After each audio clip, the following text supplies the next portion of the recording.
everyone. So last time we talked about future continuous tense. So we have learned many helping verbs, but we haven't learned present indefinite tense. What is present indefinite tense? Wait. Today we will study about present indefinite tense. सबसे पहले हम इसकी पहचान करेंगे कि इसका use कहाँ किया जाता है. आप देख सकते हो रेगुलर एक्शन यानी नियमित कार्य, जिन काम को आप डेली करते हो, जो आपके हैबिट में हो जाते हैं, आपकी आदत में हो जाते हैं कि भाई मैं ये काम करता हूँ. For example I teach English. जैसे आप मेरे लिए ले सकते हो कि मैं इंग्लिश पढ़ाती हूँ. अब ऐसा तो नहीं कि मैं आपको आज पढ़ाने के बाद मैं आपको एक महीने बाद पढ़ाऊंगी या एक हफ्ते बाद पढ़ाऊंगी. डेली पढ़ाती हूँ ना, तो ये मेरा रेगुलर वर्क है. तो ये किस में जाएगा? आपका प्रेजेंट इंडेफिनिट टेंस में जाएगा. सेकंड इज इरेगुलर एक्शन यानी कि अनियमित कार्य. अब जरूरी नहीं है कि जो आप डेली कर रहे हो वही आपकी लाइफ में शामिल होंगे. Okay, for example she takes pizza.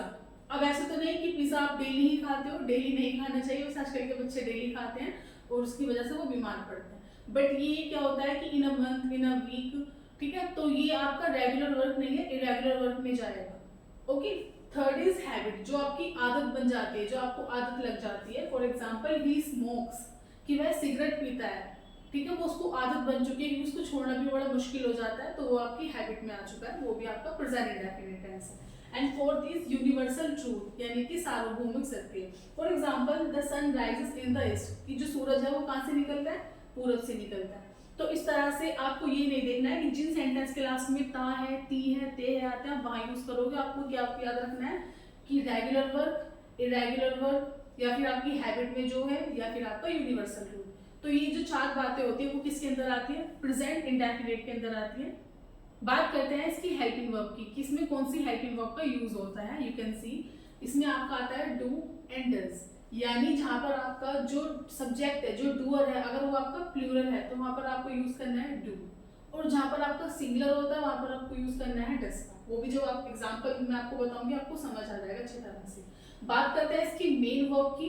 इसमें मेन वर्ब की कौन सी फॉर्म का यूज होता है? देखो इसमें क्या होता है कि जहां पर आपको सब्जेक्ट जो है सिंगुलर है, वहां पर आपको वर्ब में एस या एस लगाना है जब हम पॉजिटिव बनाते हैं.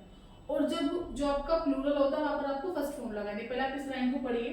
वर्ब की फर्स्ट फॉर्म बट जब पॉजिटिव सेंटेंस बनाते हैं, यानी नेगेटिव नहीं, हम किसकी बात कर रहे हैं? ओनली पॉजिटिव की. तो जब हम पॉजिटिव सेंटेंस बनाते हैं उसमें हम जब थर्ड पर्सन और सिंगुलर होता है, थर्ड पर्सन आप सभी जानते होंगे जिसमें आपका ही, शी, इट एंड नेम, ये किसमें आता है? थर्ड पर्सन में. और ये सिंगुलर में होते हैं. दे होता है थर्ड पर्सन में, लेकिन दे वैसे प्लूरल है, ठीक है. तो उसके साथ आपको क्या लगाना होता है? वर्ब में एस या एस लगाना होता है. इस तरह से हमारे सेंटेंस बनते हैं. जब आप पॉजिटिव सेंटेंस बनाएंगे तो उसमें थर्ड पर्सन में जो सिंगुलर होगा उसमें आपको एस या एस लगाना है. और जो आपके प्लूरल होंगे उसमें आपको सिर्फ फर्स्ट फॉर्म में पुट करनी है, चाहे वो पॉजिटिव हो या नेगेटिव हो. प्लूरल के साथ फर्स्ट फॉर्म पुट करनी है, और जो आपके सिंगुलर है उसके साथ आपको क्या लगाना है? वर्ब में एस या एस लगाना है. इस तरह से हमारी बात करते हैं. अभी एग्जाम्पल से समझ आएगा आगे. पहले इसके रूल्स देख लेते हैं कि वो किस तरह से बनते हैं. अभी सिर्फ मैंने जो आपके प्लूरल वाले हैं आप इसमें देख सकते हो, मैं आपको लिख देती हूँ. आई, वी, दे, ठीक है. ये आपकी किस में है? देखिए बात करते हैं आई और वी की. ये तो आपके हैं फर्स्ट पर्सन. आई और वी किस में आते हैं? फर्स्ट पर्सन में आते हैं. दे आपका किस में आता है? थर्ड पर्सन में आता है. लेकिन ये क्या है? प्लूरल है, सिंगुलर नहीं है. और यू किस में आता है? सेकंड पर्सन में आता है, ठीक है. तो जो ये रूल हम फॉलो करेंगे सिर्फ इन्हीं सब्जेक्ट्स पे करेंगे. I, we, they, you. He, she वगैरह में यूज नहीं होंगे. उसका रूल अभी इसके बाद बताती हूँ. तो जब आपके ये वाले सब्जेक्ट होंगे आई, वी, यू, दे, इसमें आपको क्या करना है? सब्जेक्ट जब आप इसका पॉजिटिव बनाएंगे प्लस वर्ब की फर्स्ट फॉर्म, कुछ नहीं लगेगा, क्या करना है? सिर्फ फर्स्ट फॉर्म लगानी है प्लस ऑब्जेक्ट. क्लियर. बात करते हैं इसकी नेगेटिव की. Subject plus do. मैंने क्या बताया था कि जब आपका प्लूरल सब्जेक्ट होगा तो आपको क्या करना है? डू पुट करना है वहां पर. Plus note plus main verb की फर्स्ट फॉर्म, कुछ नहीं लगाना है, एस या एस, आईएनजी कुछ नहीं, only first form plus object. जब आप इसका इंटरोगेटिव बनाएंगे तो आपको क्या करना है? डू स्टार्टिंग में आ जाएगा plus subject plus main verb की फर्स्ट फॉर्म प्लस ऑब्जेक्ट. इसी में अगर आप नेगेटिव बनाने लगो तो कब आएगा? मैंने आपको लास्ट टाइम भी बताया था कि सब्जेक्ट के बाद आता है. और अगर हम बात करें डबल इंटरोगेटिव की तो इसमें पहले क्वेश्चन वर्ड आते हैं plus do plus subject plus main verb, मतलब फर्स्ट फॉर्म ही आएगी और ऑब्जेक्ट. तो ये आपको किस किस में फॉलो करने हैं? I, we, they, you. He, she, it और एनी नेम में आपको ये यूज नहीं करना है जो मैंने आपको ओके, तो आइए जो आपके सिंगुलर सब्जेक्ट है उनके लिए हम किस रूल का यूज करते हैं। ओके, देखिए, बट उससे पहले आपको मैं बताना चाहती हूँ पर्सन के बारे में। पर्सन हमारे कितने होते हैं? 3। First person, second person, third person. First person में आपका आता है आई एंड वी, सेकंड में आपका आता है यू, एंड थर्ड में आपका ही, शी, इट, दे, एनी, मतलब कोई भी नाम है वो भी आपका थर्ड पर्सन में जाएगा। ओके, बात करते हैं रूल्स की। जो मैंने पहले रूल्स बताए थे वो आपके किस किस के लिए थे? आई, वी, यू और उसमें दे के लिए, यानी जो आपके प्लूरल है। अब बात करते हैं जो आपके सिंगुलर सब्जेक्ट है उनमें कौन सा रूल यूज होता है। यू कैन सी सब्जेक्ट, उसके बाद आप वहां पर क्या कर रहे थे, जो प्लूरल था उसमें वर्ब की फर्स्ट फॉर्म आपने पुट की थी, बट यहाँ पर फर्स्ट फॉर्म नहीं लगनी है, इसमें आपको वर्ब में या तो एस ऐड करते हैं या ई एस ऐड करते हैं।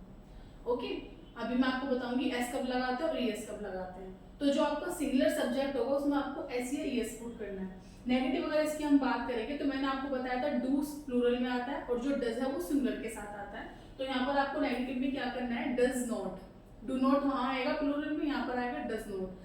अब याद रखना कि जब आप नेगेटिव सेंटेंस बनाते हो तो आप डज नॉट पुट करोगे तो उसके साथ आप जैसे आपने पॉजिटिव में एस या ई एस लगाया वो नेगेटिव में नहीं लगेगा, या जब आप उसका नेगेटिव बनाओगे तो मेन वर्ब की फिर फर्स्ट फॉर्म ही आएगी।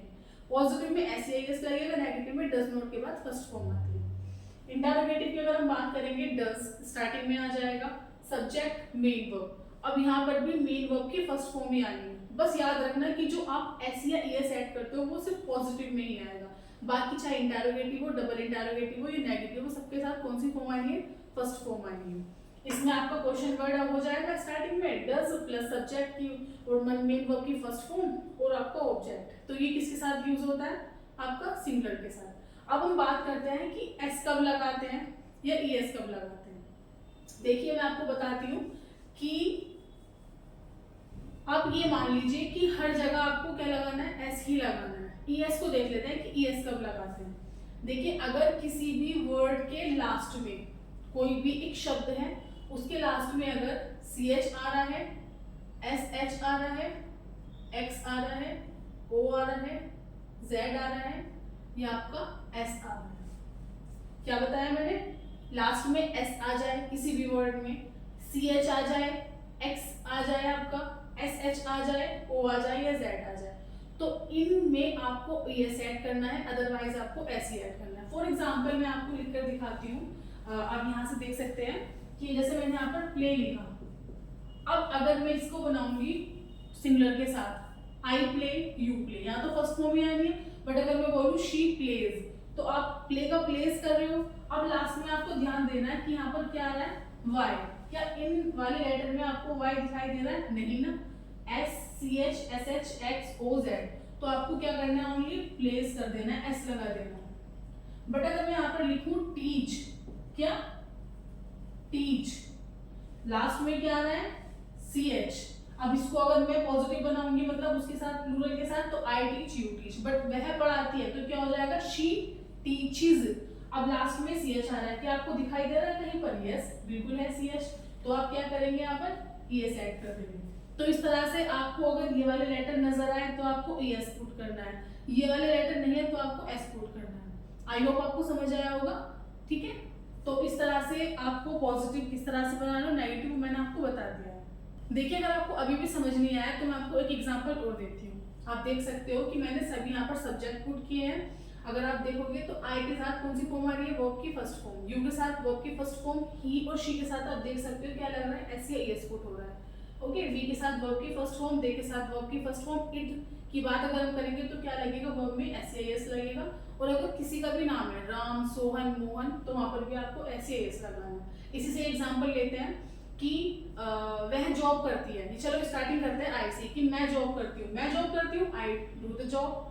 तुम जॉब करते हो, यू डू द जॉब। मैंने यहाँ पर दोनों में फर्स्ट फॉर्म ही पुट करी। बात करते हैं ही शी की। अब वह जॉब करता है तो क्या हो जाएगा? ही डज द जॉब। आपको डू में क्या पुट करना है? ईएस। मैंने आपको बताया था कि इन लेटर में से कुछ भी दिख जाए, जैसे मैंने बताया था, आप दोबारा देख सकते हो, C H, S H, X, O, Z, S. अब जैसे मैंने बोला कि he does the job, do कैसे लिखा जाता है? इस तरह से।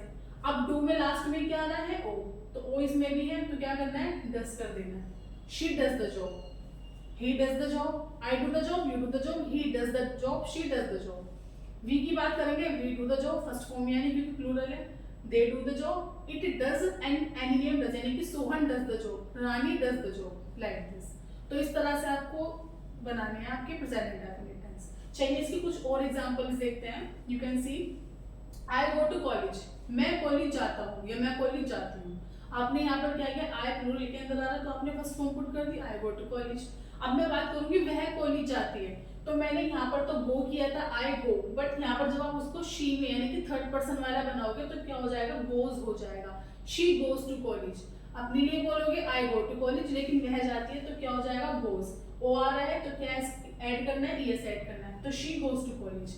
नेगेटिव इसका आप देखिए, I do not go to college, मैं कॉलेज नहीं जाती या मैं कॉलेज नहीं जाता। आई के साथ डू आता है तो हमने फर्स्ट फॉर्म पुट कर दिया। अब जब इसका हम नेगेटिव बनाएंगे, पॉजिटिव में आपने क्या किया था, she goes to college, but जब आप इसका नेगेटिव बनाएंगे तो शी के साथ मैंने क्या बताया था, डज आएगा क्योंकि वो सिंगुलर में है, तो शी डज नॉट। अब यहाँ पर गोज नहीं होगा, पॉजिटिव में ही गोज होगा, नेगेटिव में आपको गो ही रहेगा, तो she goes to college, she does not go to college. Okay, third अगर हम बात करें इंटरोगेटिव सेंटेंस की, do you do the job, क्या तुम जॉब करते हो, ठीक है। तो यहाँ पर जो ये वाला डू है वो आपका एक हेल्पिंग वर्ब है, और जो हमने ये वाला डू बोला वो क्या है, एक मेन वर्ब है, यानी कि डू मीन्स करना, तो ये हेल्पिंग वर्ब है और ये मेन वर्ब है। ओके, अगर हम बात करें इसके थर्ड पर्सन की, तो शी के साथ क्या आता है, डज आता है, तो स्टार्टिंग में डू की जगह क्या आ जाएगा, does, does she do the job, तो ये आपका इंटरोगेटिव सेंटेंस है। बात करते हैं इसकी डबल इंटरोगेटिव सेंटेंस की, तुम क्या करते हो, व्हाट डू यू डू, यहाँ पर भी वही है, ये आपका हेल्पिंग वर्ब है और ये आपका क्या है, मेन वर्ब है। तुम क्या करते हो, व्हाट डू यू डू। और अगर थर्ड पर्सन के बारे में बात करेंगे, वह क्या करता है या वह क्या करती है, what does she do, what does she do. यहाँ पर क्या है आपका डज हेल्पिंग वर्ब और डू क्या है आपका मेन वर्ब है। तो इस तरह से जो मैंने आपको स्ट्रक्चर बताया, यही है आपका प्रेजेंट इंडेफिनिट टेंस बनाने का तरीका। आई होप आपको समझ आएगा। प्लीज अगर कोई भी दिक्कत है, कोई भी प्रॉब्लम आती है तो मुझे कमेंट कीजिए, मुझे बताइए कि हमें ये समझ नहीं आया, मैं उस पर और अच्छे से आपको वीडियो क्रिएट करूंगी, आपको प्रोवाइड कराऊंगी। तो आशा करती हूँ आपको समझ आया होगा। मिलते हैं नेक्स्ट वीडियो में।